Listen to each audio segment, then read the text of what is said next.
Podcast. Fridge Friends Podcast.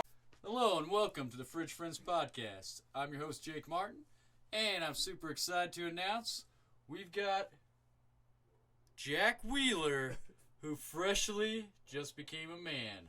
Yeah, that's right. 21 years old. That's why I paused on the intro. I was going to say that first, and I was like, well, I'll say the name first. I was like, does he want me to say my name? I was like, just confusing the shit out of you. We were just talking about how different things are of different value in different countries, and there's a Vice documentary about selling guns in Mexico, because guns are worth a lot more money to the cartel than they are just like from a regular store. Right. So by hundreds of dollars per gun, right? Does Mexico have more strict gun laws? They just don't have gun manufacturing in the same capacity that America does, the same quality. Like American-made firearms like Colt and stuff like that are like world-renowned, you know? Right. So if you just bought guns at a store in California and then sold them in Tijuana, then they're worth a lot more money just by driving like 3 hours, you know what I mean? Yeah. And they did this Vice documentary about how they were like following the gun trade in Mexico of American guns, because they found all these guns that the police department was selling to the cartels. Like they would catch somebody with a legal gun or confiscate a gun in an investigation or a murder or robbery or anything like that, and then they would get stolen out of evidence all the time. And then eventually they found tons of these guns showing up in Mexico. So it was like there's obviously a bad cop in the department that would just steal a shit ton of illegal guns, go sell them to the cartels, and they get used in new crimes but in a different country. Yeah. So then when someone gets caught that like snuck back into America with a gun that was already used for a murder, and they're like, what the fuck's going on here? I thought this gun was at the police department. It is always like, I don't know if I'll ever work a job with a product where I don't go, I could flip these for more than I'm making here. You know what I mean? I was stocking beer at the concessions at Boise State, and I was like, these would go for a lot more in the dorms. These would. Oh yeah, we were just taking them home. My oldest sister, she was dating a guy when she was in college that worked at a beer, he was a forklift operator at a beer warehouse. Oh yeah. I think it was like Miller Lite or some shit like that, or probably just Miller, I don't know. But he ended up bringing home like hundreds of cases of Miller Lite. I don't know if he was getting a deal on them or just straight up stealing them or what. But I went over to her apartment before, and she had a couch like that, but it was just made out of beer cases, like up against the wall, like a big tower of beer cases. Like one of those just selling them. They set up at the Super Bowl at the grocery store. Yeah, exactly like that. Yeah, That's he's awesome. just selling them for fucking $5 to his homies whenever they come over, you know. It is fun when people get an amount of something where you're like, this is definitely a little sketchy. Yeah. I remember... You're like, why do you have hundreds of this? When I graduated high school, my friend had, like, about 100 of those, like, primetime cigars. Yeah. I was like, where did these come from? But we had a great summer. You know, we were just, like, going to the golf course just to be, like, just living to hit like some king. prime times. Yeah, hell yeah. It was the most random. You probably stole a whole case from the gas station or something. Something sketchy. Or I honestly would be more disappointed. I would rather he have stolen than like got like $100 for graduation and been like fucking 30 cherries. Let me get 75 of those prime times. Yeah, it's bar mitzvah money or whatever. Buy single cigarillos. Fuck yeah. That is like definitely a kid move though. I remember when I was like getting people to buy cigarettes for me when I was underage, and this is before they switched it from 18 to 21. So and that's the only time I could think of like after I was of age. I was never smoking like vanilla cigarettes or like fucking. I mean, we'd always get these. They had these metal tin Camels that were like Camel Twists, and they came with like different fruit flavors like tangerine or like strawberry pineapple and shit, and it'd have like a little metal tin. I'd always try to get those because you know, you give somebody $10 when you're fucking 10 years old to get you cigarettes. It doesn't matter if you're getting Pall Malls or like Top Shelf. You're still like, they're not giving you any money back. Yeah, that's true. Yeah, it's interesting they came after vapes for having fruity flavors, but those vanilla, cherries. Yeah, that's true. That's true. Well, California banned all of that altogether. Vapes, cigarettes, blunt wraps, anything that has flavoring. Menthol cigarettes, that's illegal there. That's what? Yeah. Then it's like a pharmaceutical. Does that make sense? Well, you can only Like, have if you natural just- flavored tobacco. Oh yeah, I guess I forget that there's a natural flavor to that. Because the kids. Yeah. So they think like if you smoke like Camel filters, kids don't care about that. But if you smoke Camel menthols, it's minty. Oh yeah. Yeah. I guess I don't fucking know. It's wild to me, dude. Like, Yeah. Well, if they had vape, I was smoking a lot of cigarettes. I got probably a record for minor in possession of tobacco tickets when I was a kid. Like all different schools and shit. Because I was smoking like whenever I could, you know. Not just lunch break. I'd try to do it between the classes. Run out real quick. You got 7-minute passing period. Try to smoke a Bernie for fucking 3 minutes. I would be. I'd get caught all the time though. There's so many things that I would never go. Just hold on, I gotta write a ticket. Yeah. You know what I mean? I would never. Hey, that kid looks 7. That's illegal. Yeah, I would never be like, gotcha. Let me get my pen out. Like, what is that? I don't know. Oh yeah. Well, and a lot of times you feel like you'll just get away with it because they're not gonna ID you just seeing you smoking. Or whatever. But I feel like now that never happens to kids. They got vapes. You get away with that way easier. You know, it doesn't even stink. They almost build those vapes for magic tricks. Like they're like meant to go in your sleeve and disappear and shit. Yeah. They should start advertising it as like, hide it from your teacher. Like, yeah, well, like getting caught with like a weed vape, like, come on, dude, that's all your fault. Those things are so small. If you got caught with that, that's all your fault. When I was in middle school, I got caught. I was like smoking a cigarette behind this shed, and it was me and my buddy and these 2 girls. And when they patted us down, this girl had like a Sherlock bubbler, so it was probably this fat. You know the Sherlock style pipe. Yeah. But it's a bubbler, so it has to hold the water in the bottom. So it's like probably this big in her pocket, you know what I mean? A big ass thing. She's got the weed, lighter. That's just to smoke weed. Then I've got the cigarettes, all that shit, you know what I mean? You can just have 2 little vapes, throw that shit over the fence, you're good to go. I was pretty shocked because they hadn't busted it out yet. By the time we got busted, we just barely lit up these cigarettes. And then the vice principal comes around the corner, and then the SRO comes around the corner, and we're like, oh, fuck. And I'm, like, trying to ditch the cigarettes, and then they're, like, freaking out. And I'm like, well, why would they care? Like, I'm the one who has anything. Yeah. Boom. Found out they had this big-ass bubbler.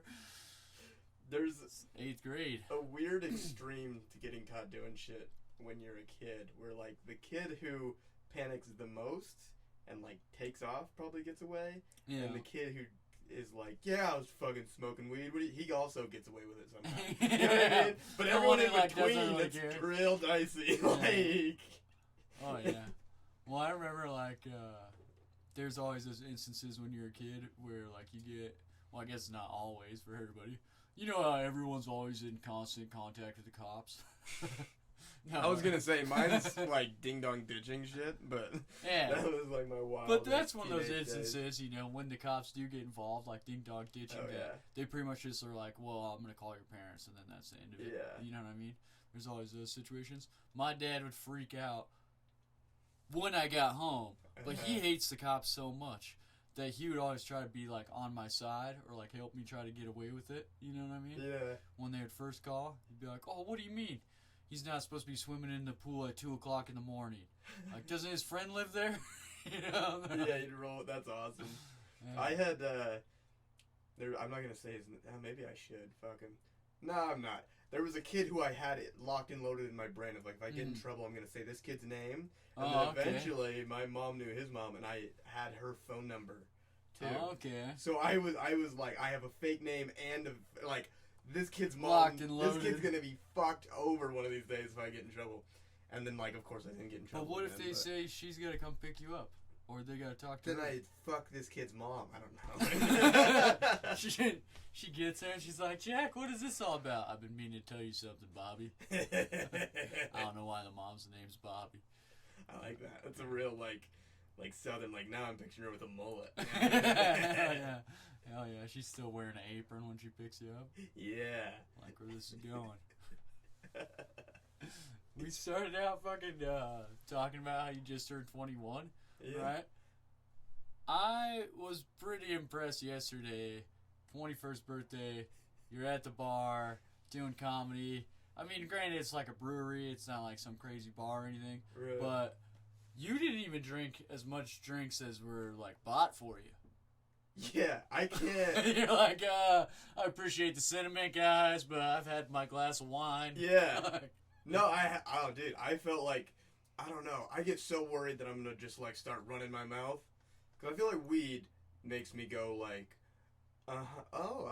like it's like a curiosity. Yeah. Alcohol, there's like a fuck it about it. Yeah. But I'm like, I'm going to get in trouble if I keep confidence. going. Yeah, so I was like, alright. And I did, like, I drank like half my glass of wine, and I was like, I probably shouldn't drink any more before I get on stage. Yeah. And then I got off, and I was like, oh, man.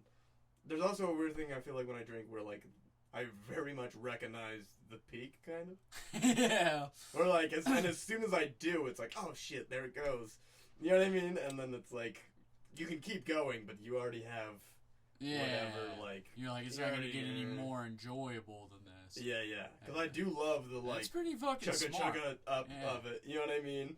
But I almost, like, try to avoid, like, recognizing it. But, like, there's always a part where I'm like, this is about as good as it's going to get tonight. You know what I mean?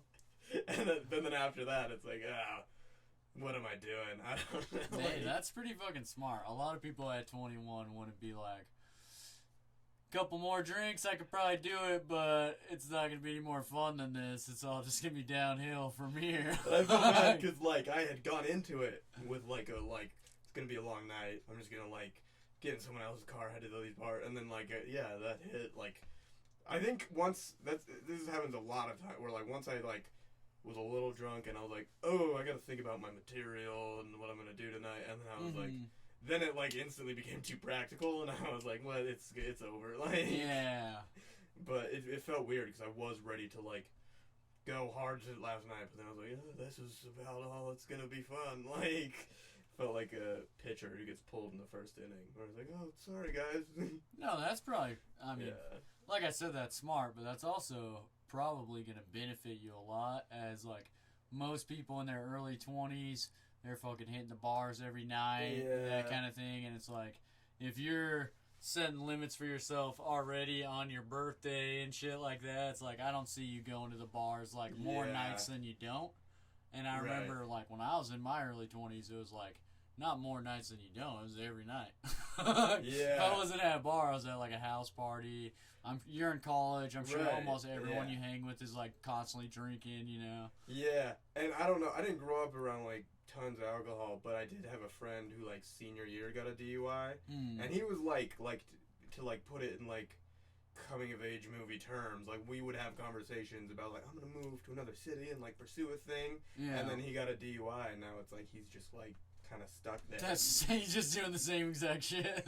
Yeah. That was, like, the end of his story. Yeah, like, so I'm always, DUI. like... Yeah, I mean, it can fuck you up, because then you get, like, probation, you gotta pay a bunch of money, like... Yeah, and I always, like, I don't know, where you moved around a lot growing up, right? Yeah. But there's definitely, like, a weird feeling to me about doing, like, there's a lot of stuff that I feel, like, cool doing in Boise away from home, because, like, I'm out doing an adventure, I'm pursuing a thing. Yeah. That, like, when kids drink in my hometown, it's like, it has a more depressing tone to it. You know what I mean? It's small town where drinking, it's like, oh, this is what everyone's doing here. Yeah. And then you kind of see your friends, like, falling into, like, hey, that's exactly... they turn into their just dad like your dad, in the course of 2 years, and you're like, well, get used to it. And, like... You know, good for them, like this, but like I'm always like really like spooked by that. You know what I mean? Like, well, you've always kind of like had like an ambition thing about you where you want to like do different things and like not get like trapped into like. I'm sure that's why you started pursuing stand-up and went to college instead of like, oh, I'm just going to pursue something in my hometown, or like take a job or whatever. It's because you have an ambition that I feel like a lot of people who are ambitious also have like a fear of that being stifled in the back of their mind, where they're like, I'm not going to let some shit get in the way of this. Like, I've seen the pitfalls of this and that, Yeah, and there's a weird, like, balance, because I also, like, admire some people who are doing things that I'm not, that it's like, oh, but you're able to, like, enjoy and connect with people on a different level. Mm-hmm. You know what I mean? Whereas I'm always like, I don't want to get stuck there or there. You know what I mean? And then you're just in a, like... Well, everything has its, like, benefits and negatives to it, you know what I mean? Yeah. But I could see how, like, I've moved around a lot, like you were saying, and I've lived in some small towns, and I could see how, like, 150 years ago, the exact same shit was happening in that town that's going to be happening in 150 years. Like, for 300 years, it's the same shit, It's like, oh, it's the weekend, we're going to go to the one restaurant in the town. Yeah. Like, I don't know why. And part of me, like... wishes I could enjoy that. You know what I mean? Because it is, like, simple. And, like, there's a cool thing about it. But, I don't know. There's a... Like, I don't know. Boise's starting to get this way to me where it's like, oh, okay. I could definitely... There's only so much, There's only so much here. I don't know. I went back this weekend, though, and talked to a bunch of friends about, like, what they're doing. And it's like... Okay, everyone's definitely, like, just anxious about it. Like, there's not, like, you know what I mean? Like, even the kids that are, like, locked in, getting good, like, have a job set up for when they graduate college. They think they have, like, a good game plan. Yeah, they're panicking about, like, it's too fast that I figured it out. I didn't get to see anything. And it's, I don't know. There's no right way to do that. Yeah. Like, the whole idea that you're going to get everything figured out within, like, a few years, like, in the period it takes to, like, graduate college or, a short period of time that you're going to decide, like, everything that you want to do for the rest of your life and get trained for is a ridiculous concept to me. Yeah, that's the other thing, too, is, like, I have a lot of friends that, like, well, it's, like, East Idaho, right? So everyone's getting married at, like, 21 or whatever. Yeah. So, like, they're like, I gotta figure it out soon. And I'm like, hopefully this gas station job ain't cutting it no more. I gotta buy baby formula, all this shit. Yeah, and I'm, like, got it, like, on a 20-year scale, where I'm like, if I get to the point I want to be in 20 years, that's great. Yeah. I don't know. You ever seen It's a Wonderful Life? Yeah. That movie always trips me the fuck out because, like, it's supposed to be at the end, like, oh, he did have an impact. Mm-hmm. But I still am at the end going, he didn't get to see the world still. Where's all of his stuff that he wanted? Like, because it's like, he saved his life and his brother was able to go to war because of it and blah, and it's like, he still didn't do shit. His like, life. His experience is still the same. Yeah. You know what I mean? And, like, I don't know. At some point I'm gonna have to get to the point where I, like, appreciate whatever, but I feel like settle that's when I'm something. Old. Yeah, like... Yeah, I don't know if you ever necessarily have to, like, settle into something either, though, Not settle into, like, something, but... Just like, be comfortable with something? And appreciate what each little thing means instead of focusing on, like, the next... Always the next thing. Mm-hmm. Yeah. I don't know, dude. I think I'm an ambitious person like that, and I always like to have a lot of, like, projects and shit going on, and, like, I'm always trying to learn new things and, like, get new skills, and... Yeah. I feel like that only, like, stops if you want to. You know what I mean? Like, you can keep that going as long as you want. Yeah. Some people, like, let different things get in their way with that, but there's also, like, if that's something that like, keeps you happy, is that you always have to have something that you're getting better at and that you're learning and spending time on, then you just got to live your life with that in the top 5 with everything else, where you're like, hey, like, I love you guys, but I also, if I don't do something, like, I'm going to go crazy. Yeah. I don't know. It's a tricky, like, planning ahead, like, when people talk about having a 5-year plan, like, I'm always impressed with myself if I can think of something 6 months ahead and then, like, follow through. Yeah. And when people start talking, like, 5-year plan, I'm like, what the, like, how do you, like, I don't know. I guess I've never, I wonder if anyone's, if there's any examples of people that are like, hey, this was it, and, like, it never goes exact, for sure, that never happens. But, like, I never see a checkup. It's always like I came up with a 5-year plan. Yeah. You know what I mean? Never executed the 5-year plan, Yeah. at least in the way they said they're going to. Yeah. I feel like the only way you can plan stuff out like that far in advance, like, it's good to have long-term goals. For sure. I feel like that's different. But to, like, plan stuff out in, like, a 5-year plan, 10-year plan type of way, Right. the only way that that's going to work out according to your plan, like, with all the variables that happens in 5 years, is if you live, like, the most boring, straight arrow life that you could, where you cut down as much variables as you possibly could. You know what I mean? Like, say you had a 5-year plan where you're like, I'm going to move to Tahiti in 5 years, so I have to save the exact amount that I spend every month no matter what. And then it's going well for the first 3 months, and then, like, the transmission goes out on your car. Now you got to spend another, like, $2,000.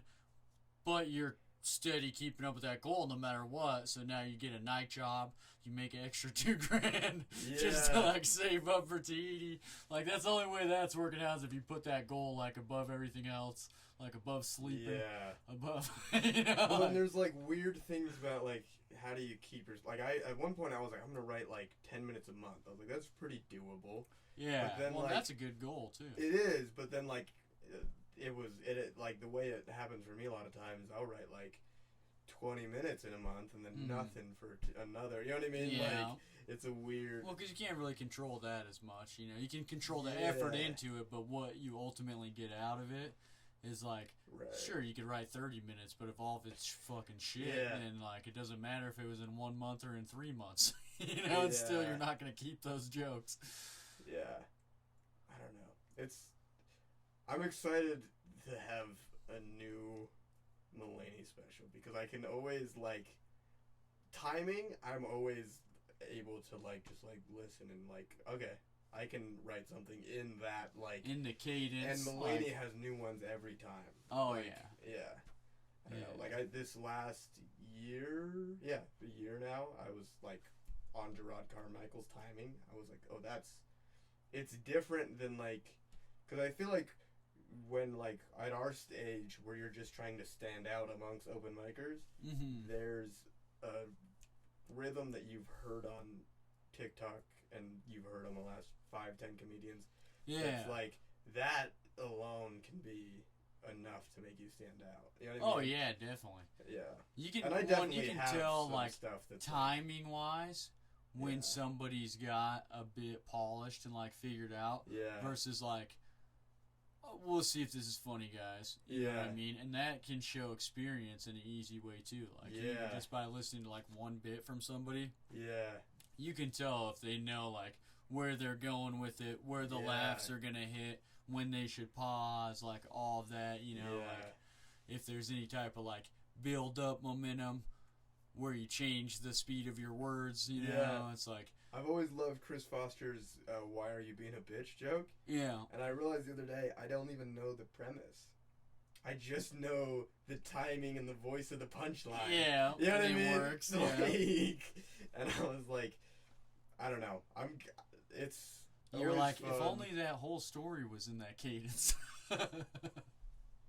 It is like, I don't know. There's always like, I forget who used this, where I heard this first, but there's like different knobs where I go, like, I can play with voice, I can play with timing, I can play with actual material, I guess. I don't know, you know what I mean? Like the lyrics of it, like, I don't know. It's fun to jump in and out of those. Because I'm very rarely stuck in all three, or whatever, however many there are. You know what I mean? Yeah.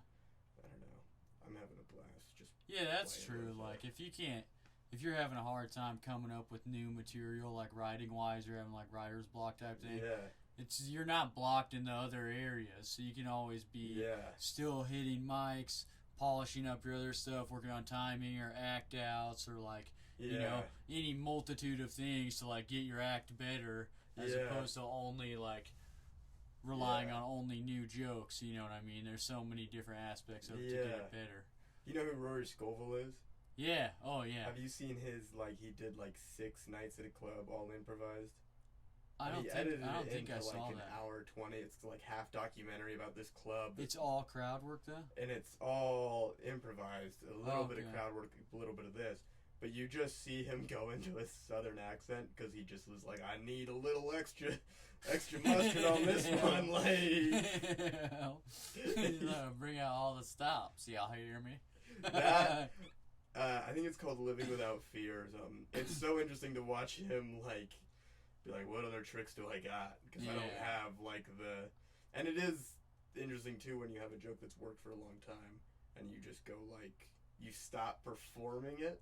You just go the words are enough. You know what I mean? I don't need to put no spin on it. Yeah. And I don't like doing that, but it's interesting that you can see it happening sometimes. Well, and in some bits you kind of realize that over the course of doing them and polishing them up is that you're I don't really need a whole lot with this, you know, just it's kind of written in a simplistic way that is gonna hit. I could do it this way and put the extra mustard on it and it might add a little, but it gets almost the same from the same thing. And there's some bits that you're not getting anything out of it unless you add all the tricks. You know, I feel like we have a lot of the newer people, which by that I mean just barely newer than me. There's a whole wave that came in right around us. You know what I mean? Yeah. Doing it for around a year. Yeah. I feel like there's a lot of deadpan delivery stuff, and I was never into that, but I'm starting to watch them kill enough that I'm oh, okay. Oh yeah. And especially some of the stuff my stuff I feel is a lot of up and down voicey stuff that when I'm starting to come up with one-liners randomly, and I'm those deadpan in between really up and down stuff is just the change up is so fun right now. Yeah, I don't know. I've always kind of been a fan of that. I'm a fan of all different kinds of comedy and stuff, but I've always kind of liked the deadpan thing. Yeah. But there's some local comics who fucking crush with that style. Parker Cron, dude, is so fun. Yeah. He comes up with funny-ass one-liners. Yeah. And then regardless of, whether it's a one-liner or a story, he's just the same deadpan, all throughout it. Yeah. And I've seen him crush crowds, dude, and not, walk the stage at all, not, you know, so... comfortable. I still don't really let it get silent very long. Yeah. He'll open on 10 seconds of silence where I'm oh. That's a skill, man. And he's nobody gets nervous. Yeah. If it gets quiet when I'm on stage, I get nervous and they can tell and they get nervous. You know what I mean? And then it starts getting weird. They're you didn't plan it to be quiet right there. Yeah. Yeah. Forgetting your material. That's something I feel we gather with experience too, though, is getting more comfortable with taking longer to get through bits, having silence and pauses built into a set where you're I don't need to do joke all throughout the whole thing. I can do that for 2-3 minutes.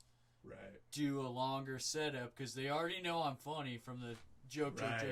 Yeah. Then I can get more out of this big punch because I was able to do a longer setup. Yeah. And it's if you say you did that same thing and it was written the exact same way, but you opened with that long setup, people will give up on you before they ever get to the punchline. They're what the fuck's this guy talking about, you know? Yeah. You can build that trust with them at first, give them 3, 4, 5 laughs, and then go, so I want to tell you guys this little story.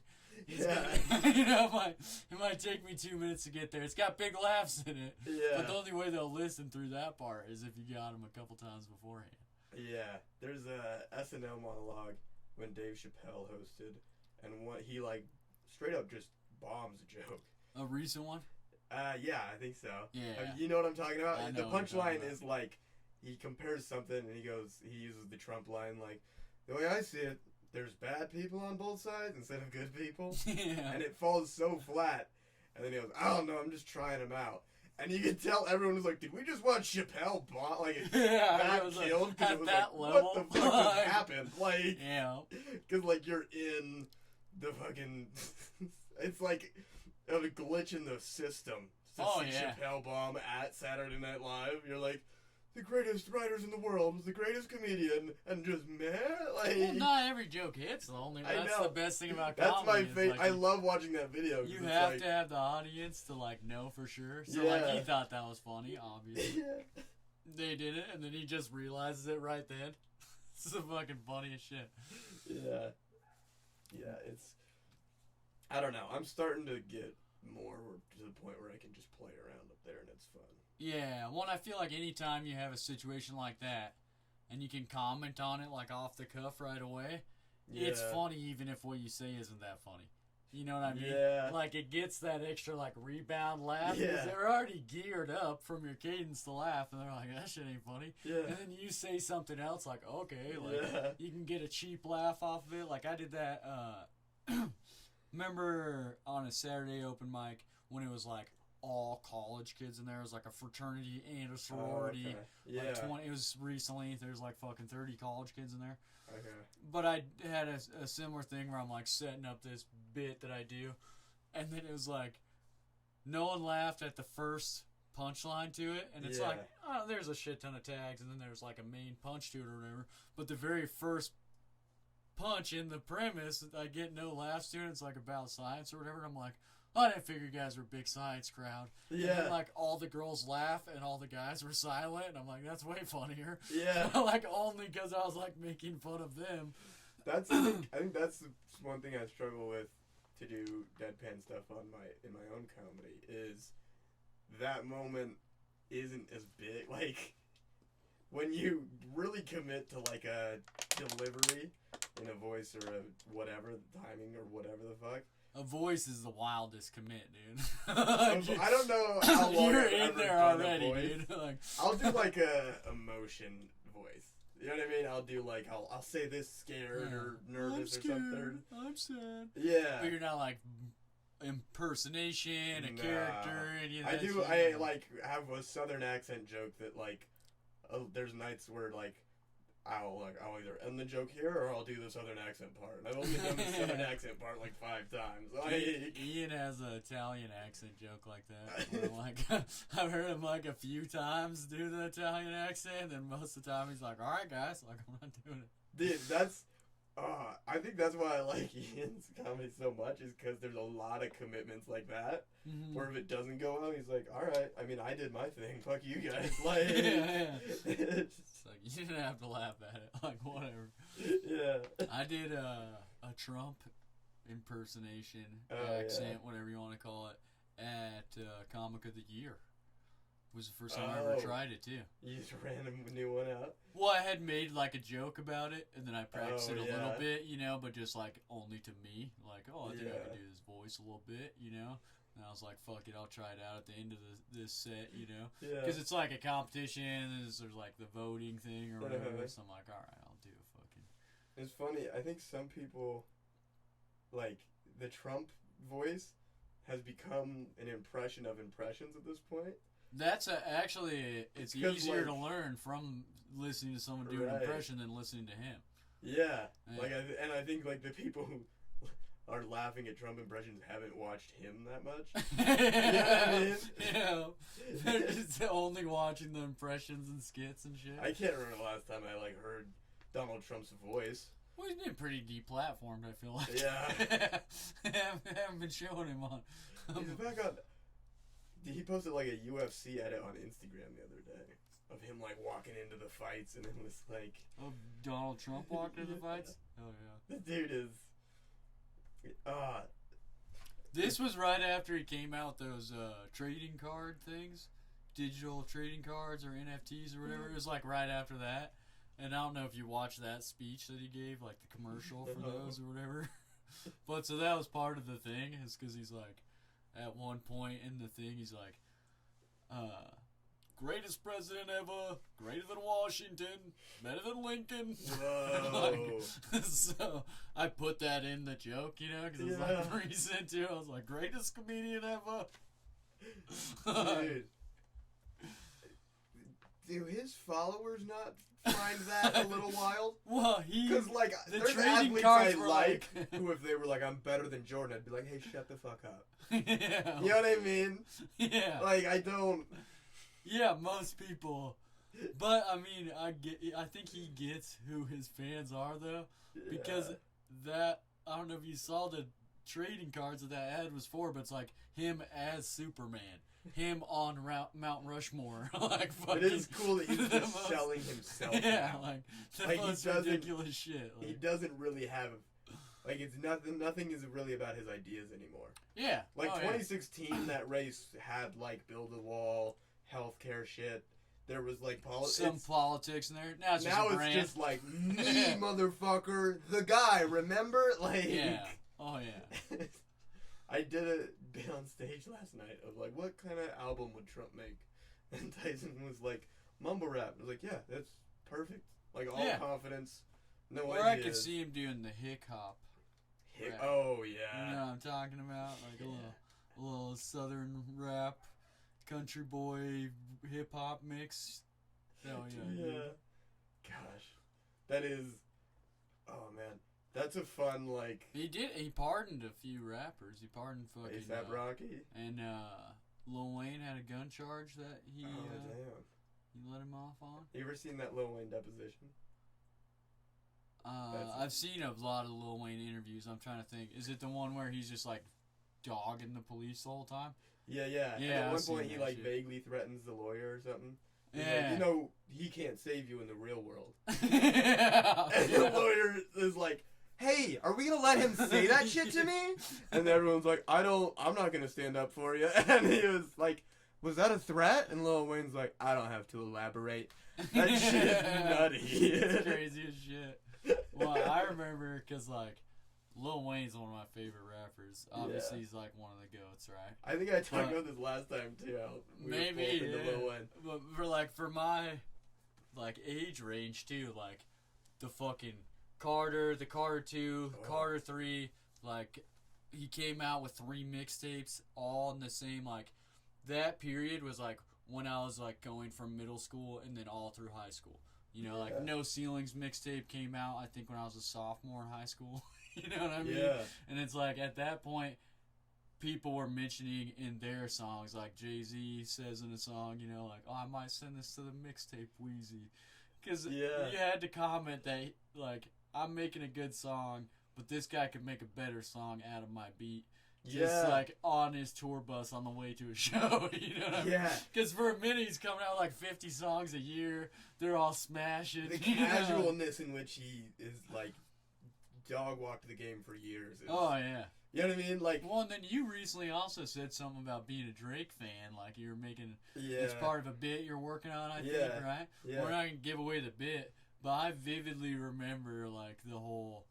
Lil Wayne telling everyone that Drake's going to take over the music industry and he's going to give him the keys and everything, and then he slowly stopped making music at the level that he was making it at, and then Drake just started building and building and building to where now he's like the greatest as far as like sales go. Nobody's touching that shit, you know. And I would say that Lil Wayne is still putting out quality of music. Oh yeah, but You know what I quantity, mean? yeah, Right, the quantity but he just doesn't is, need the like credit that Drake, Kanye, some of these guys need. He just doesn't feel the need to go out and well, plus that the whole Birdman thing and like all of his money and all that stuff. Like I feel like he matured in a different way after all of that, where he's like, "What am I doing all this for?"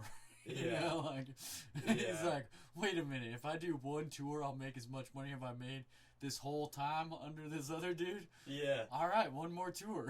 You know, like I did this for 10 years and was cool with the money I was making. Now I can make that this summer. Yeah.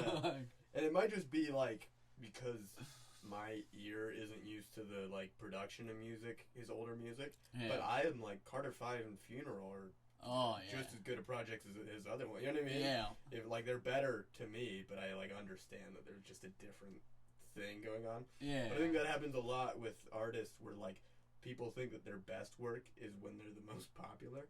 And I'm like, Jay-Z and Lil Wayne are both still getting better in my mind. Like, you know what I mean? Like the Blueprint is good, but I feel like 444 was like different level. Like I feel like people appreciate certain like eras and they're like, oh, that's the like this classic sound or whatever, and they try to like measure other stuff up to it.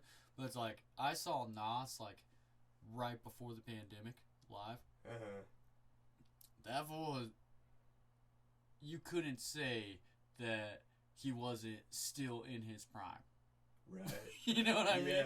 To be like, this guy lost it, he's fucking out of steam Yeah. or whatever. Because he did a mix of, like, not only, like, the hits and everything, but new shit. And I've seen 50 Cent live before. Yeah. That fool's garbage. Like, as a live performer, trash. And, like, bet. as a personality, one of my favorite celebrities. Yeah. As a rapper, like, on CDs and shit, he does great, right? Right. And I love how he could, like, dog anybody on the internet, say whatever the fuck he wants, and, like, no one's gonna do anything about it. I love that, and, like, his persona. If I went to a 50 Cent concert, I'm like, this sounds fucking nothing like your regular music. Like, Yeah. he used a lot on his voice between, like, auto-tune and whatever, Well, you know, to comedians make it are sound way starting different. to You know? get that way, where there's comedians who I like their podcast, and then like I am like I think about comedy enough to realize that, like, if I go to their show, it's gonna be more like their stand-up, so I'll watch their stand-up before I buy a ticket.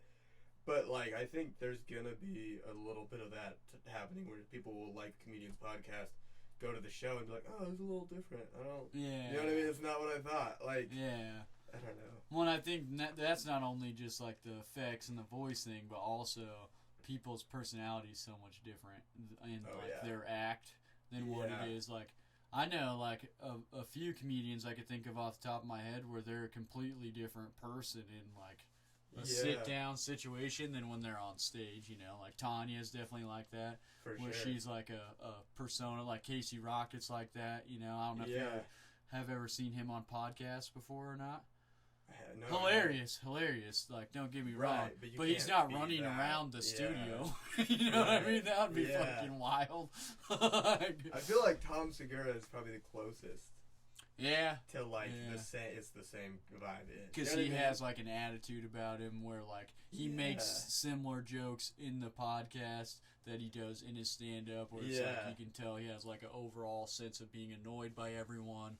Like, you know, I guess Bill Burr is kind of the same way in interviews as he is on stage. Yeah. But yeah, it's like, well, that's always an interesting thing too, where like some comedians, their style is an attitude towards the world. Yeah. You know what I mean? Like Tim Dillon. Yeah. Yeah. And then, well, I guess all of them are kind of that. But then some of them, it's a little bit more round of a, you know what I mean? Yeah, some of them I could see more, like, even like Mullaney, I don't think is like an attitude towards the world.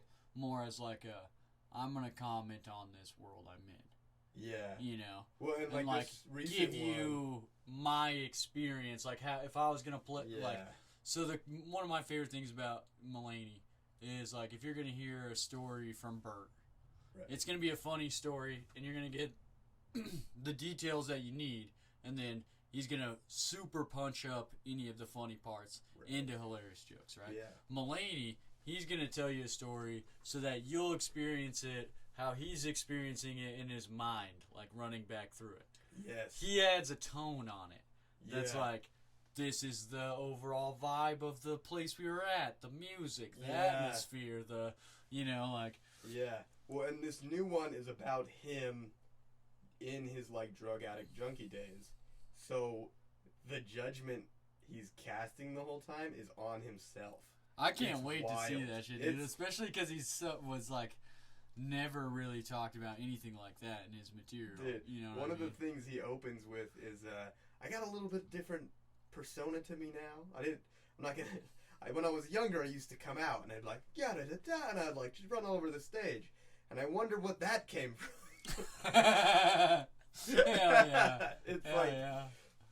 I don't know, it's so funny to me too, because like when you think about his fan base, they all like bought into that he was like this like straight edge peppy dude, and it's like, well, no, that was fueled by his drugs, like that was like so he sits really interesting in culture, I feel like. Yeah, I mean, I saw a podcast with Jim Gaffigan before, where he was like smoking cigars and drinking whiskey and shit. I'm like, this is out of character. Like, he's like swearing and like talking about like stories that don't have hot pockets or kids in them. You know, like, what the fuck's going on here? You know? Yeah. But it's because he's not. You only see him as his act. he's not in shows, he's not in podcasts, he's not, you know what I mean? So all of the like persona that you get of Gaffigan is I'm this squeaky, buttoned up guy, you know. And I feel like Mullaney was a lot like that too. Yeah, Gaffigan had a sitcom for a while, and I remember thinking it was like Louis, but boring. Like, because he was trying to do the stand-up persona, and I don't even know if there's a recording, to be honest with you. Oh, it's not supposed to be. Oh, cool. Yeah, it records through there. I see. But I had just glanced up there and was like, oh, I'm pretty sure this is like mostly a beard shot. Oh, right on. Most of the time, you guys just seen the beard. Like, You're like, oh, we're just doing this for fun. I have done a few of those where like something was fucked up, so it didn't record. And then I did 2 of them like that with Ian, and he's like, you can just say you want to hang out with me. I'm like, it was like 2 different times. I was like, bro, it didn't work. Yeah. Like, can you come over and do it again? He's like, yeah, for sure. And then we come over and hang out and shit. Yeah. And then I hit him up. I'm like, it didn't work. And he's like, you can just say you want to. Like, yeah. It was shitty too, because the second time, Josh Price like dropped in. You know, like he like texted like when we were on the podcast. He's like, hey, guy, fucking drop in. I'm like, sure. And he like shows up and we like do another half hour, and then none of it's recorded. I mean, you got silent video of it. Oh, yeah. Yeah. I'm starting to get that way with my pod where I'm like, I don't know that I want it to be just like random conversation. But then I end up just like pushing people in directions where they're like, what do you want from me right now? What do you want from me? It's mostly just my what I feel like talking pretty about. random conversations. Yeah. But then I did yours the other day, and I just listened to it, the one with LJ, me, you. It's Jack is Smart. Listeners, go check out Jack is Smart. But I forgot, like I remember thinking after we did the podcast, like the day after or something, oh yeah, I'll check that out. That seemed like a fucking pretty fun conversation, and we kind of like got a little energized and stuff. I forgot at the beginning of that you were like, all right, so today's agenda we're going to talk about Jack's health. I'm like, what? At no point did we talk about your health. I always like have a list just in case it gets like and then like it did that right away. So I was like, it gets stale.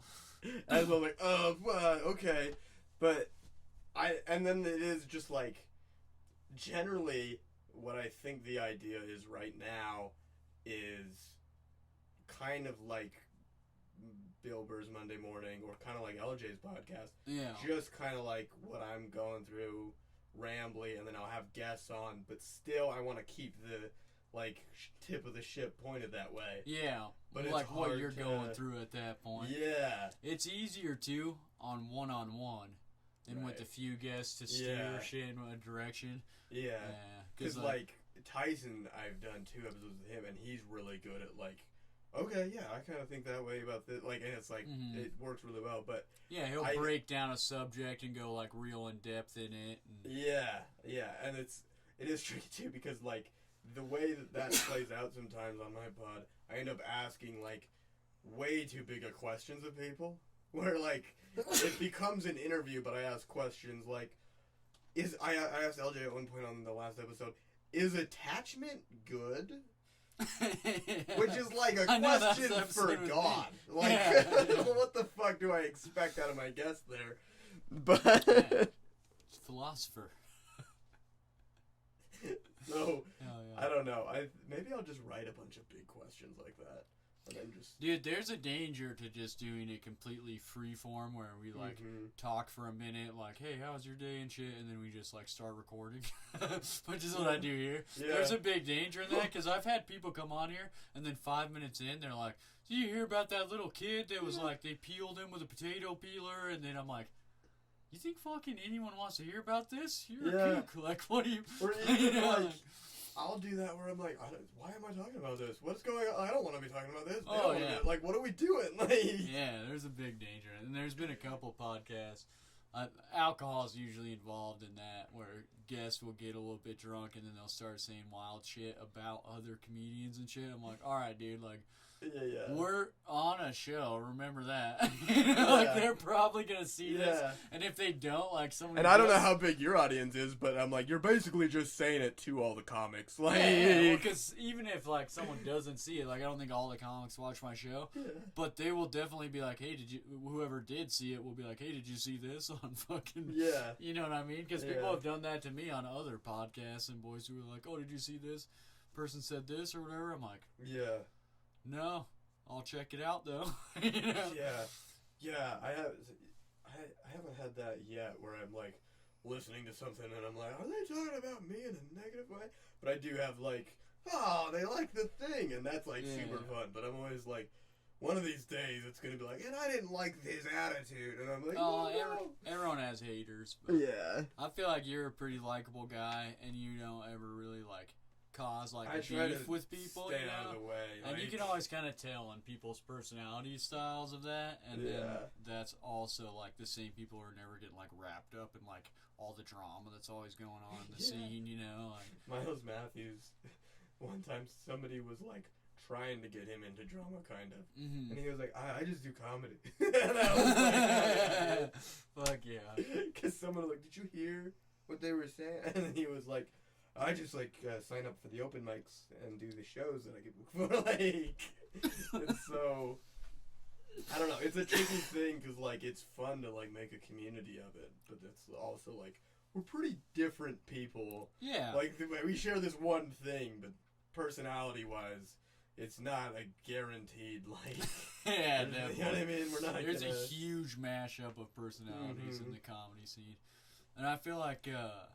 That's why when people like talk about Boise comedy is cliquey and there's like all these little cliques or whatever, it's like everything is that, you know, like you just hang out with people you like, and if you don't like somebody, like why would you hang out with them?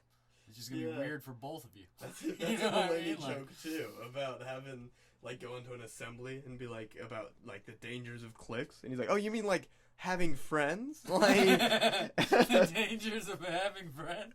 Yeah, like, and you're like, what's a clique? And yeah, I'm doing the bit.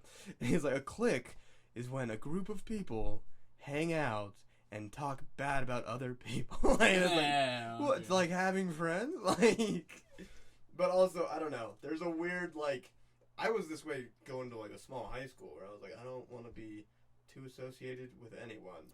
Like kind of, because you also want to be like recognized as individually. You know what I mean? Like you don't want to be like that camp does jokes about this, and you know what I mean? It's like I want to be like able to be judged as just me too. Like I got a lot of respect for that because it's hard to do. I'm always trying to do that. Be like the person who can like blend in and out of groups, but still be seen as an individual. Yeah, because. It's hard to do because it's easy to just be like, oh yeah, these are my friends, this is who I hang out with, who I associate with.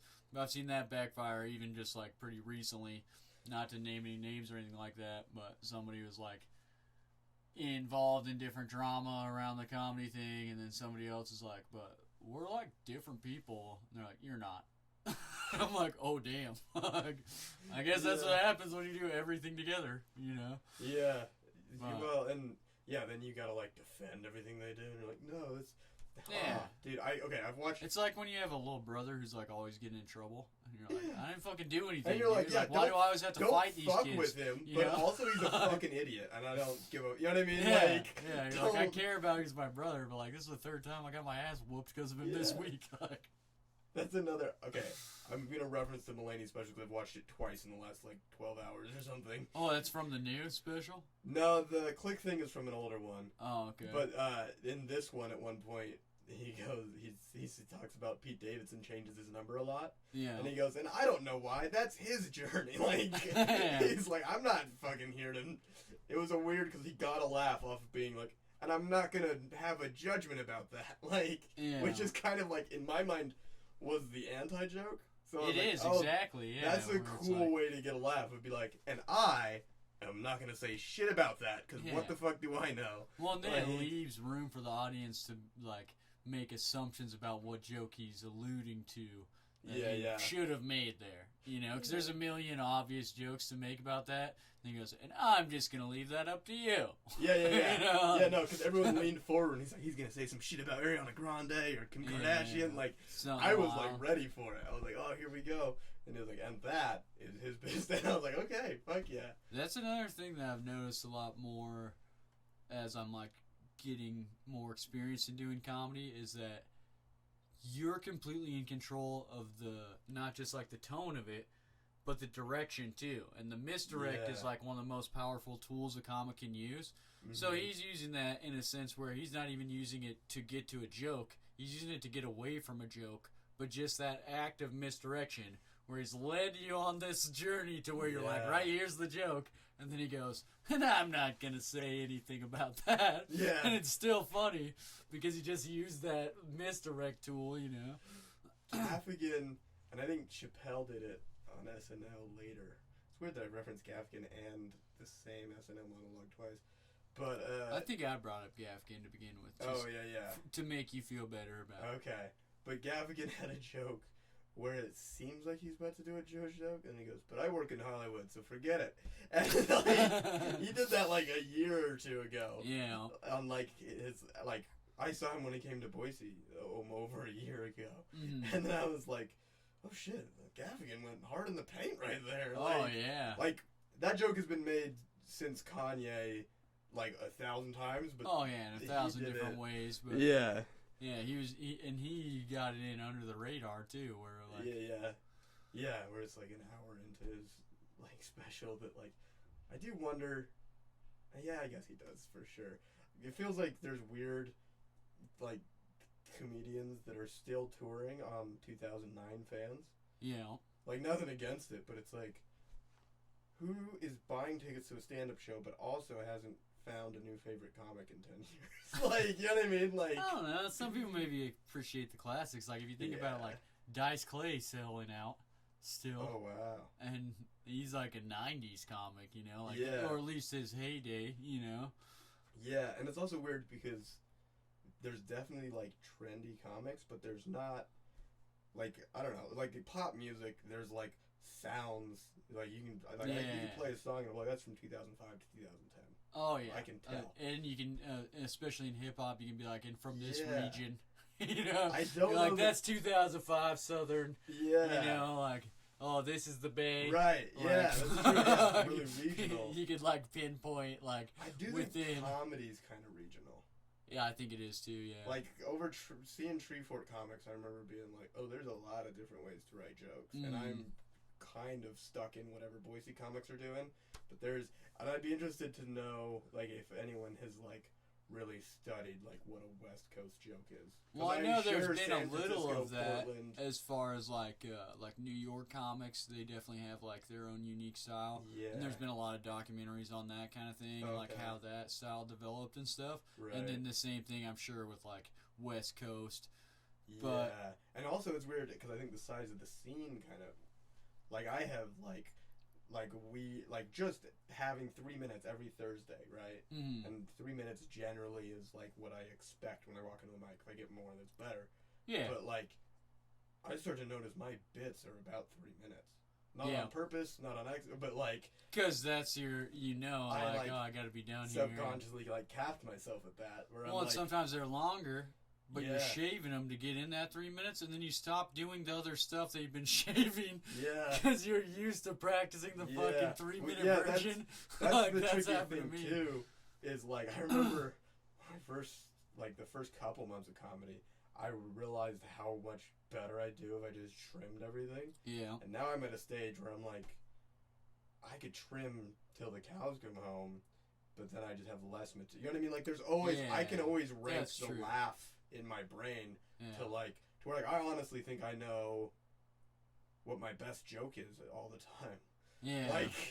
Like, it changes a lot, but I could probably rank order the laughs in my set. I feel like I can too. Yeah. So then it's or at least where you know what your strongest bits are. Yeah. Because you're like, all right, this one, dude, like, sometimes they laugh, sometimes it's like goes over all right, and then you're like, all right, this one smashes every time, and then you have that one bit that you're like, this one's always the highlight of the set in any set.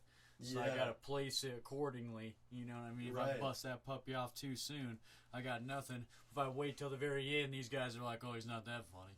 Yeah. You know, like. Yeah. Well, and lately I've been having some. This sounds like cocky, but I've had a lot go better than I'm used to. And then I'm like kind of standing on stage like, what the fuck was that, guys? Like, that was a little weird on your part. Like, I know what this is. What, are you fucking giving me free laughs here? Yeah, like, I don't know. Hell yeah. No, that's good though, and I feel like the more you get uncomfortable with doing like extraordinarily well versus uncomfortable with bombing or like being afraid of bombing is the more we get to that golden area where you're able to turn out new premises into jokes at like a good rate, and not be like afraid to try new shit because you don't want it to bomb, or you know. Well, and like there's a cool, like I'm early enough that like my worst material was my best material a year ago. Yeah, you know what I mean. So there's like a growing of like I know exactly what you mean. The things that I'm like, oh, that was a bit more than I'm expected. Will maybe one day be like, that didn't do well. You know what I mean? Well, like, I use like different note apps and stuff, and when I stop doing bits, I don't transfer them over to this main one that I use. That also like calculates all my time and stuff like that. Yeah. And I have like a collection of jokes, and it's like 48 minutes is the time that the app is saying that like all that collection of writing is. But I don't put in any of my seasonal bits, you know, like a Halloween joke or whatever, because I can't just bust that out anytime I want. And then also, if I outgrow a bit or I think it's like not funny anymore, that's not going into this one. But I have equal of that in these other apps where I'm like, oh, that used to be my 15 minutes, and I don't tell any of those. Yeah. But I don't. It's not like I think I'm going to either, because some shit you're just like, what were you doing, dude? I used to have 3 minutes about the gas station, and it was like, wrote 2 topics, dude. Road construction, the gas station. Yeah, but like, what the fuck? You know what I mean? Like, I bet you. Oh, this road construction. You know what I mean? Like, well, I have notes bro. that have gas station on my set list too, and I kind of remember that bit. But I was like, I wonder if that's like a not Mandela effect, but like similar, where like every open mic comic in America has a gas station bit. They're like, I don't know. I think so. Something funny about gas stations. Like, I remember when I was writing it was because there's a lot of gas station bits going around, and a lot of people worked at the gas station, and that were comics, and I came up with a joke based on that, where like, I forget the first part of it was like some gas station joke, and I was like, and I know, because most of these guys work at the gas station. And I was like, okay, I need that to like make my gas station bit now. I gotta like bring this into it. And then I remember at some point just being like, what the fuck? Like, why are you doing this gas station material? Like, no one gives a shit about this. Like, gas stations are fun though, because it's like people are doing their vice, people are getting like amped up for their job or whatever. Like, there's a lot going on, and everyone's trying to act casual. Oh, yeah. But everyone's, like, under some stress or, like... Well, you're always... in their weird, like... My thing was, like, you're never, like, all right, I'm planning on making a trip to the gas station. It's like you're already doing something else every time, and you just, like, have to go to the gas station. Like, as on the way to something else. The gas station's never the thing that you're doing. You just get roped into being there, you know? Yeah, that's, Louis C.K. was like, CVS's slogan should be, sometimes you gotta come in here. Sometimes you have to come in here. Yeah. Man. Did you ever watch Louis? Yeah. I wish it was on streaming services instead of just on his website. Oh, yeah. So I think we could, like, still watch it. Because there's a lot of old comedy shows that I, like, grew up watching a lot. Or would, like, binge watch at night whenever... I feel like those, like, comedians making sitcoms about their life, like kind of Seinfeld, I think was the first. I don't know, but yeah, I think that's the first one. Yeah, I think those help me understand how to write comedy more.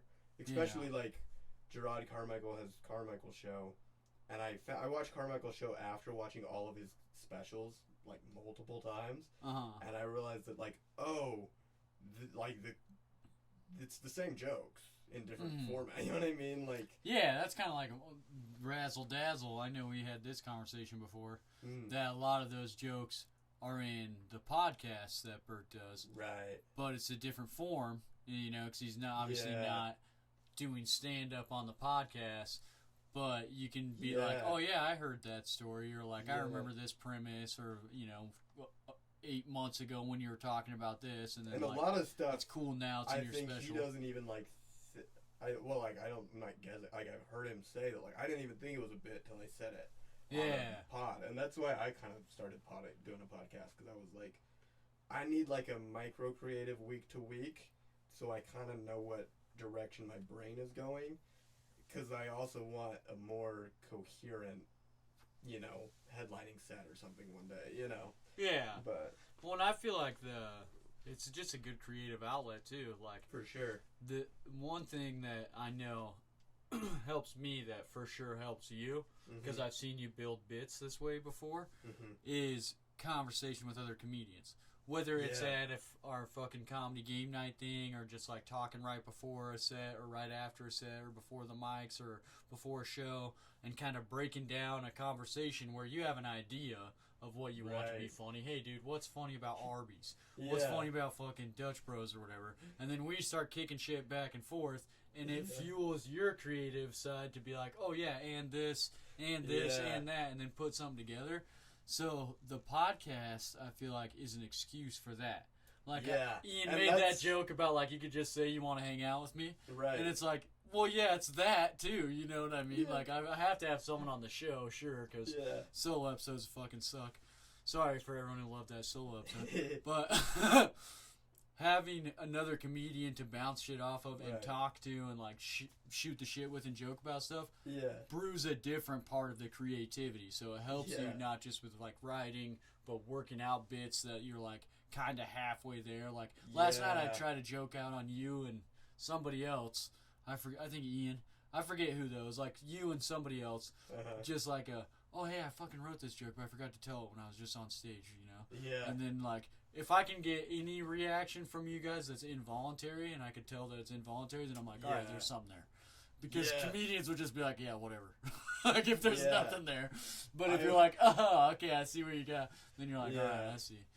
Yeah, and, like, a lot of times, like, there's a lot of stuff that, like, I have punchlines that I say, and I go, that was so-and-so's reaction when I told them about this premise. Yeah. You know what I mean? Like, they'll, like, write the second half for me sometimes. I'm like, okay, yeah, that's the way to do it. It's the closest thing to an audience you can get. Yeah. The audience is so crucial in stand-up that if you don't have an audience, the closest thing you can get is running that shit through your friends. You know what I mean? Yeah. Where you're like, can I get some pops in this conversation with this idea? Then there's something with it. You know what I mean? But there's like a weird, you have to like be, because I think, like I felt this way too, and comics are really like, hey, don't run like a pretty well worked out bit by me in conversation without addressing it that way. Get mad without going, hey, let me run it. So if you just like go like, gas stations, huh? Like, I was at I'm late, just came from the gas station. And I do that too, but it's like, it's gotta be, it can't be a good bit yet. It has to be like. It's gotta be the bones. It can't be fucking... You can't have like a act out or nothing. You can't. Oh yeah. Have you ever been doing that, like a bit in conversation to somebody and they go, I heard this? No. That shit happened to me, bro.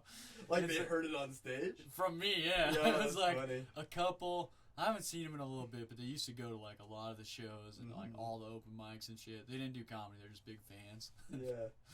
The lady was talking to me after the show, the guy's wife or whatever, and it was when I used to do a lot of beard jokes, which also I never do anymore too. It's like one of my earlier things I used to do. And they said something about like something getting stuck in my beard, and I start going into this whole bit that I have about that. And she goes, I know, I come to the shows, like, I know what you're going to say next. Like, cut off the very end punch, too. And I'm like, fuck me, right? Like, what was I thinking here? That is. Oh, man. I have such a reference to stand-up bits, too. Like, so where, like, all the time in conversation, people will just bump into, like, something that I go, Mullaney's bit. And then, Yeah. they're just like, whoa, this is the most charismatic person in the world. And it's like, no, I just have a library. A catalog of all these people's ideas that have, like, picked through this shit. And it's funny because when I'm with comics, I feel the need to, like, source it. And Oh, like, yeah. Chappelle said that 10 years ago. Like, Yeah. There's a different level to it. Like, you could just do movie quotes and, like, kill with your friends, you know what I Yeah. mean? But then when you're, like, smoking with comedians or, like, at the fucking after the show thing or whatever, then you want to say the movie line or the quote from a special or something, but you have to preface it. Like, in your own head, you're like, oh, yeah, you guys remember on Friday when... like, yeah. That is... I'm always surprised how often I'm in conversation with people outside of comedy, and then I'm like, oh, Boise Comic has a thing for this. Like, and then, yeah. Because then I'm always trying to remember which famous comic it is. I'm like, oh no, that's just the homie. Like, yeah, that's happened to me a few times too, which is kind of cool because you're like, oh, that's like a bit that resonates enough with me that I put it in my catalog with Mullaney. Yeah. And it's just this dude that fucking does 3 nights a week in Boise, you know? Yeah. Or like if you ever, like, I forget which one. I had a premise that was similar to like something I saw, like a really good comic do, and I was like, all right. Yeah. Like, okay. Like, yeah, you're like, at least I'm working in the right direction. It wasn't as well written, but I had the same instinct when like the topic came up. I still had the like, there's something funny there. Yeah. He found it because he's the fucking man, but I was like, okay. Yeah, I had a joke like, I don't know, 6 months into doing comedy that pretty much word for word like a famous comedian did on like a mini special, like one of those fucking. Like it was like Netflix is a joke where there's 5 people or 6 people or something like that, you know? Yeah. Yeah, and I was like, oh, fuck. Yeah. Like, at first I was like, what the fuck, you know? And then I was like, fuck. Well, that's theirs for sure. They did it better than me. They're obviously better than me. Yeah. I'm like, but I get a little pat on the back because at least my head was in the same space as this person I, like, idolize, you know? Yeah. Like, I have a hard time watching too many like TikTok stand-up clips where then it feels like I'm only referencing funny bits I've seen. I can't produce my own. You know what I mean? Come up with a new take on it. Or like I had, I wanted to write a joke about how like dudes never really give up. Like I'm reaching the age where professional athletes are my age. Yeah. And I'm starting to realize like, oh, that's not gonna happen for me, is it? That realization didn't happen when I stopped trying out for the teams. Yeah. It happened when I was just like, oh, I'm here and they're there. Like, yeah, it sinks in when they're playing NCAA ball and you're like, oh yeah, I would have to be doing that right now for this to ever work out for me. The vision of the road has already forked. I've had a vision where I live like so many lives to where like I'll have thoughts about like, well, when I'm in Major League Baseball, I'll wear my gloves like this. And it's like, you're not gonna like. Yeah. You haven't swung a bat since you were 8. Like, what are you talking about?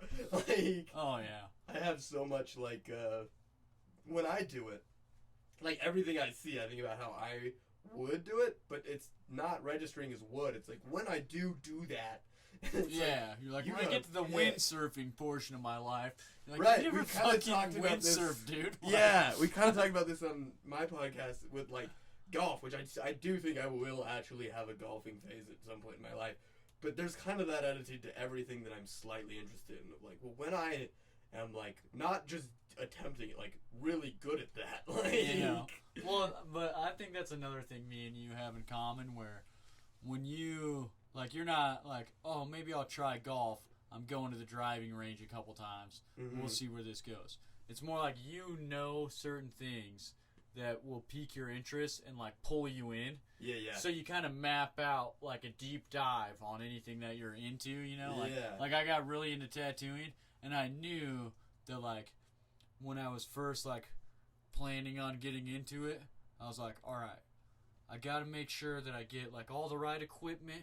I'm going to get all the right stuff, start tattooing, like set up like a 2-year like this is my new hobby thing, you know what I mean? Instead of just like, hey, maybe I'll go get a tattoo. Yeah. It was like, when I got a tattoo, I also was like, and I'm going to start becoming a tattoo artist for this little 2-year period where I deep dive into, like, this is the coolest shit in my life right now. You know? Yeah. I kind of cringe sometimes, but I also, like, I'm, like, not ashamed of it because I kind of just know that's my personality. But I was, like, the comic who, like, first open mic afterwards of, like, putting comedian in my bio, picture of me with a microphone. But I was like, I fucking knew that it was gonna be a thing for me. You're gonna keep doing it. You know what I mean? Like, it doesn't take long for me to be like, oh, I'll be back. Like, it's I feel like it wasn't that long into me doing comedy that I started doing that shit too. Like, it definitely wasn't immediate, but it was pretty. It was like, I got my first show a month into doing stand-up, my first road show, and so definitely before that, I fucking started doing some, like, hey, I'm a comedian now, shit. Well, and I had the weird, like, I moved for college, and the next night, I did it for the first time, so I was like, well, this is at least a consistent thing in this new place, so I was, like, that's cool. super consistent, like, I started on a Thursday, and then I went up twice on a Saturday and once on Monday, and it was like I just, like, got locked into it doing that because I was, like, had nowhere else to be, kind of. Like, you know what I mean? Well, and you get, like, super addicted to it fast. Yeah. If it's, like, something you're already into, I feel like. Yeah. And if you don't bomb too hard, like, in the beginning. Yeah. Because, like, I definitely did that same thing, too, where, like, the first time I tried it was on a Saturday. Is when we used to have the 2 Saturday mics. Mm-hmm. I didn't even know that. I just knew there was this one. I went to it, tried it. I'd been to it once before to watch people perform, just to see, like, hey, am I going to do this? Then I did it, and they're like, you got to do this other one that we have right after this. It's downtown. It's fucking bigger crowd, everything. I went and did that, did better, and was like, all right, when's the rest of these? Let me fucking fill out the schedule. I was doing, like, 4 times a week, like, from then on. Yeah, it's always interesting, too, because I'm always like, how would it have played out if I had done really bad my first night? You know what I mean? Because I did good enough to be like, okay. I got something here. Yeah. Yeah. And then I didn't do well for a while. Like, I started better, and then, like, obviously, like, and then, like, Thursday's, like, a great night to start. Yeah. You know what I mean? And then it was, like, trying to get back to that kept me in it for so long. You know what I mean? Like, yeah, I feel like I did good my first night. Like, first of all, as craft brewers, so it wasn't like crazy expectations, even though I knew nothing about nothing at the time. Like, I could tell I was doing marginally well in comparison to what else was going on in the room. Yeah. Now I know a lot of that was probably because they never heard my jokes and it was just comedians in there. Yeah. You know what I mean? Yeah. And comedians are always like, oh, there's a new guy? Let's see this, you know? Like, yeah. Well, and then they used to do that contest thing where, like, whoever did good at the Saturday open mic, you'd, like, do a joke off for the bucket money. Right. I got on that my first night doing comedy. Yeah. So I had, like, this thing built up in me where I was like, yeah, dude, fucking, this guy said he's been doing this every night. I'm like, I just tried this, you know? Oh, like, yeah. Where I, like, thought I was, like, pretty good. And then I started doing it consistently, and I was like, all right, dude, like, you're not, like, anything great. Like, you're not the bottom, because I wasn't, like, consistently bombing after that first night where I did good. I wasn't, like, consistently bombing, so I knew I wasn't, like, an unfunny person. Like, there's some people I was seeing, even in the beginning, consistently doing bad, but I also wasn't consistently considering myself as, like, one of those people that you look at the list and you go, these ones are going to go well. Right. You know, like, without looking at the crowd and you know, these are the ones that always do well. I didn't consider myself that at all in the beginning, but I also didn't consider myself this is the guaranteed who's going to do bad. You know what I mean? Yeah. Which is, I feel like, the only thing that kept me going is knowing, like, hey, dude, like, this could be going way worse for me. You know, like, there's some people I've seen in the beginning early on open micing that I was like, I don't know how you're pulling through this, and you're telling me how long you've been doing this. Oh, yeah. I think and then now I'm more inspired by whoever's doing it the best, as opposed to, like, just, like, keeping it in my head that I'm not the worst.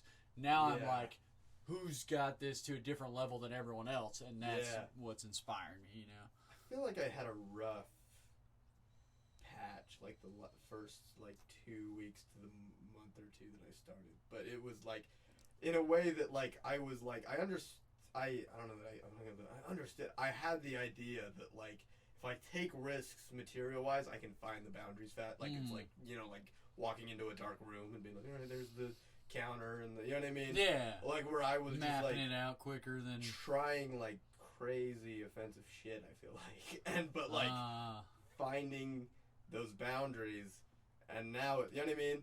And so like reining it in a little bit. Yeah, to where like comics have talked to me about it before. They're like, hey, we were like, should we let him keep signing up? Like, I was wild boy, wow, and like those bombs hurt more because you're just like risking more, and people don't think you're not funny. They're like, you're a piece of shit. Like it's like a like moral why would you thing joke now. about that? Yeah. See, that's one thing too. Is like I do a lot of like crazy subject matter and shit. Like I just did that 2 Minute Tuesday thing, and Leslie messaged me today and was like, "Hey, I'm putting your video up, but I had to use a different caption thing because you said like." Sex trafficking, pedophilia, rape, the F word, like goes on this long thing. And she's like, if I put that in the captions, you're never gonna get views on your video. And I was like, all right, like thanks, I appreciate it. You know, like I'm not really a TikTok crowd type of guy. Like I forget even what I said because I knew it was gonna be burned on TikToks. I did a lot of jokes about TikTok. I feel like. But I forget exactly what I said. Then when she sent me that message, though, I wasn't like, there's no way it's that blue. I was like, no, it's probably TikTok, fucking rough, you know? Like, TikTok I'm always has doing weird, rough like, shit. Like, where they're, like, trying to detect words to where, like, you have people doing shit that feels almost more offensive where they're, like, using the word grape instead of rape, where you're like, well, because the word winning? Looks for it. Yeah, right. But it, like, just makes it worse. Because you're like, this isn't like cartoony now. Like, oh yeah, like I do that on my clips because you'll lose views from the algorithm if it has like trigger words in there, right? So I just did a clip today from the podcast where I think forget the subject matter anyway. I replaced the word like dick, penis, cock, all those words with the eggplant emoji throughout the captions. But then when it plays, it just trivializes the conversation, you know what I mean? Yeah. Where it's like, he still says my dick, and then it just shows an eggplant instead of like what he said. I'm like, okay. Like, but it won't tank my views if I do that, you know? I don't really get the grape thing, but I don't. Right. Sometimes, though, what doesn't make sense to me is like, I get why they're doing that, because you don't want to promote bad things in the algorithm, but it's not like any of my clips are, hey, go rape someone. You know, like, it's always a commentary about how rape is not a good thing. You know what I mean? And that's the thing. Like, but TikTok, you can't say the word. Trying to have serious conversations sometimes. And they're, like, verbally, not just in the captions, saying, like, grape in place of rape, where you're like, what? Oh, they say it, huh? Yeah, and that's it's like wild. A serious, like, and it's like, what are we, I don't know. The TikTok's just a wild one. Like, I can't keep that one on my phone because I get like sucked into it takes up a lot of room too. Yeah, and it's like a regular app like Instagram is like a gig, and TikTok is 20. Oh wow, yeah, that's nuts. Yeah, I mean it makes sense. It's just because it's got so much shit in videos there. You know? As soon as you want them, like yeah, it's wild. Yeah. We're fucking well over an hour though. Right on. As always, like to give guests the opportunity to like plug anything they got going on.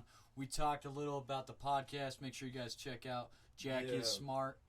It's on Spotify, wherever you listen to podcasts. Yeah, I think that's follow my Instagram at jackwheeler.jpg. But yeah, check out the pod, and I need to DM me on Instagram ideas for it, because it's very loose right now. I'm just recording. The only thing I'm like sure of is I want to do it once a week, and then whatever just like whatever I feel like creating that week. Yeah, get in there, listen to a couple episodes, and give the kid some feedback. You're getting in on the ground floor of a great endeavor. The only way that you're gonna have any insight on how this podcast goes is if you start listening to it right now and you start telling them, "Hey, dude, I want to hear more about the Roman Empire or whatever weird shit you're into." You know what I mean? Yeah, no, I'm gonna start doing a little bit of a book club. I think so. I'm gonna have some time this summer to finally read, and I'm gonna be fucking. But yeah. Have you read Tom Segura's book? No. You want to? I'll give that to you for your birthday. Sure, yeah. Yeah. Yeah. I just finished the book, so. Oh yeah. Yeah, Right it's on. pretty good too. I feel like you'd like it. Yeah, book club's a cool idea.